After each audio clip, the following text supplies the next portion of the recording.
Hi ChatterFoxes! Do you want to sound like a native speaker when you speak American English?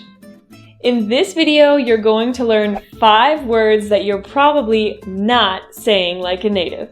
Before we get started, make sure you're subscribed to our YouTube channel so you don't miss out on any of the American English pronunciation videos that we have in this series. So now, on to the list of the 5 words that you're probably not pronouncing like a native. Word number 1 is probably. Most native speakers will reduce the word probably to probably. Probably, which means you don't hear the b sound at all. For example, someone may ask, "Where's Jose?" And the answer, "I don't know. Probably at lunch." Probably at lunch. Say that with me and make sure you focus on reducing probably to probably with just 2 syllables. Probably at lunch.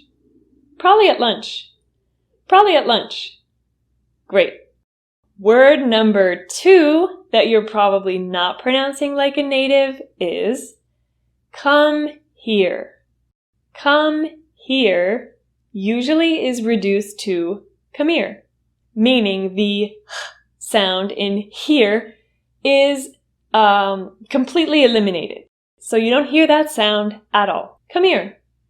Come here. When you say this phrase though, come here, be careful because it can sound a little bit rude like you're talking to a child. So if you're talking to an adult and you want to be respectful, you should say, "Can you come here? Can you come here?" So practice saying that with me. Can you come here? Can you come here? Can you come here? Great. On the other hand, if you're really excited about something and happy and you want to share that with someone, that would be an appropriate time to tell an adult, "Come here." So in that case, you could say, "Come here, you gotta see this." So practice saying that with me now. "Come here, you gotta see this." "Come here, you gotta see this." "Come here, you gotta see this." Great job. The third thing you're probably not pronouncing like a native is want to. Want to is usually reduced to wanna. Wanna. Like in the question, "What do you want to do today?" Practice saying that with me and use the reduction wanna. What do you want to do today? And also keep in mind that we're reducing the do to da. What-ya? What-ya? What do you want to do today? What do you want to do today? What do you want to do today?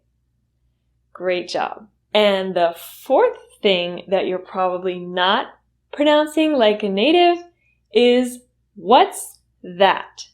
What's that is a very common thing to say when you want someone to repeat something, meaning you didn't understand it or you didn't hear it.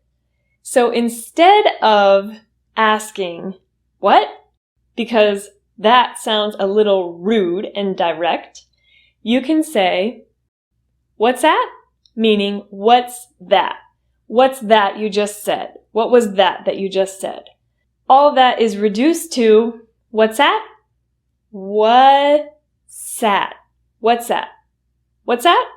So practice saying that with me, and the only sounds you need to be making are wha, s, at. What's that? What's that? What's that? Great job. And the final thing that you're probably not pronouncing like a native is the phrase, "come on." So I'm going to tell you a story about this phrase and see if you can figure out what it means. So I teach teenagers, and one time, one of my teenagers was taking an exam on a computer with his eyes closed, like this. And I said to the student, "Come on. Come on." Meaning, "Are you serious? Are you serious? Come on."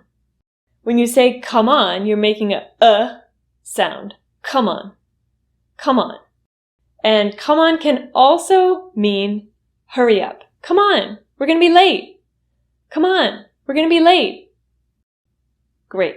Now that you know how to say these 5 things even better than a native, I have a question for you about the story that I told. In the United States, most American public schools require that students take an average of 8 standardized tests per year. Standardized tests are tests from the government in addition to any test that the teacher wants to give for him or herself.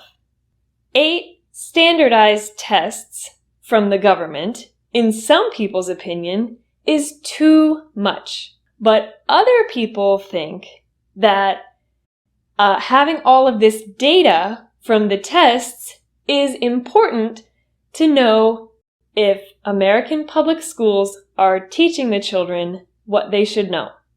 And I want to know what you think. Do you think 8 government tests per year is too much for a child? Or do you think it's great to have all of that data on the child's success in school? Tell me your opinion in the comments below. Can't wait to hear from you. Great job. Now you're already on your way to speaking English better than a native. But you know what's even more important than using these American expressions? Using correct pronunciation. So visit us at the link in the description to check out our fluency program and subscribe to our channel to start speaking better than a native today.